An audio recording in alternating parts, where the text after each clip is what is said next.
Biojätteen omatoimikompostoinnin aloitus.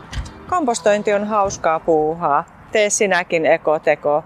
Sinä voit kierrättää ravinteita omalla pihalla, biojätteet mullaksi ja saada taloudellista hyötyä. Tämä lämpökompostori on jatkuvatoiminen malli.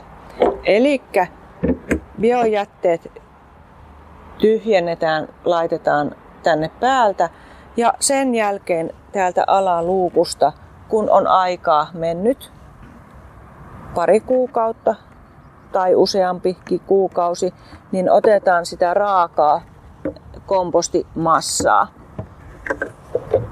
Eli tämä on jatkuvatoiminen kompostori. Ja kun täältä lapiolla tyhjennetään se kompostimassa, niin ylhäältä painetaan lapiolla esimerkkinä se vähemmän kompostoitunut massa alas sitten. Mutta tietenkin luukku täytyy olla siinä vaiheessa kiinni.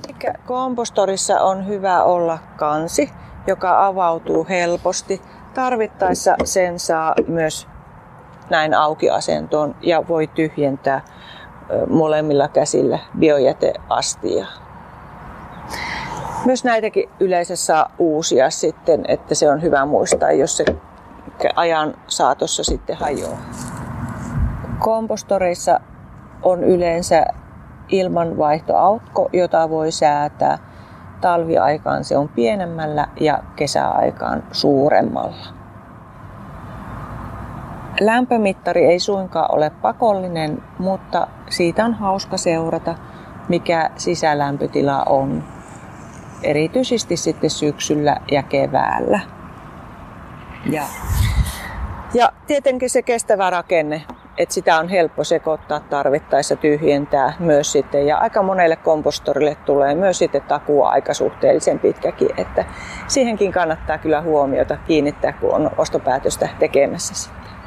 Kompostorin lisäksi tarvitaan biojätteen kompostointiin myös seosainetta. Seosaine eli kuivike, niitä voi olla erilaisia.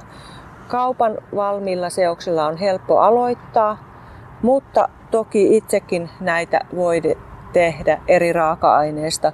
Hakeittamalla saa esimerkkinä sitten 1-2 senttimetristä koko luokkaa olevia puitten, pensaiden oksaa haketettuna. Se käy. Myös sitten ihan haravointilehti käy sekoitettuna johonkin karkeampaan ainesosaan.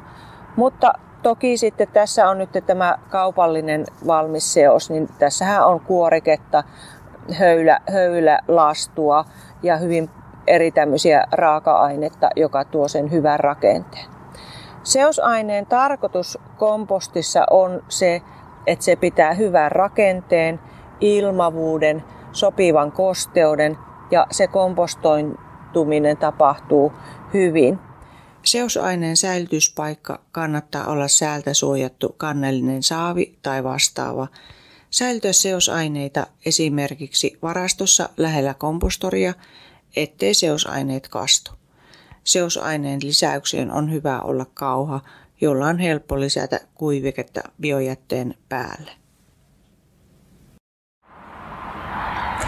Varsinainen kompostointi aloitetaan sillä, että tyhjän kompostorin pohjalle kaadetaan seosainetta noin 5-10 cm kerros, jonka jälkeen voidaan laittaa sinne biojätteitä, voidaan vähän levittää ja sitten seosaineilla peitetään noin 1/3 tai puolet biojätteen määrästä riippuen siitä kosteudesta.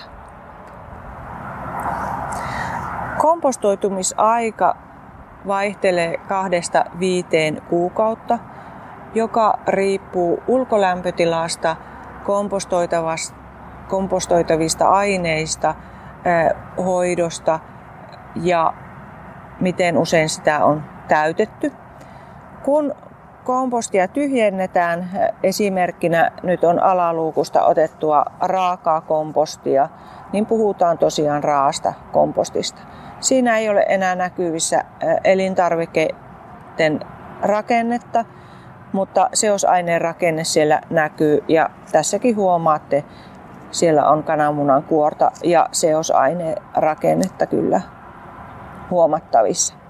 Tätä voi hyödyntää puutarhassa alkukesästä ohuena kerroksena noin 2 senttimetriä 3, mutta muista älä sekoita vielä tässä vaiheessa maahan, koska siinä on vielä hajoamatonta ainetta.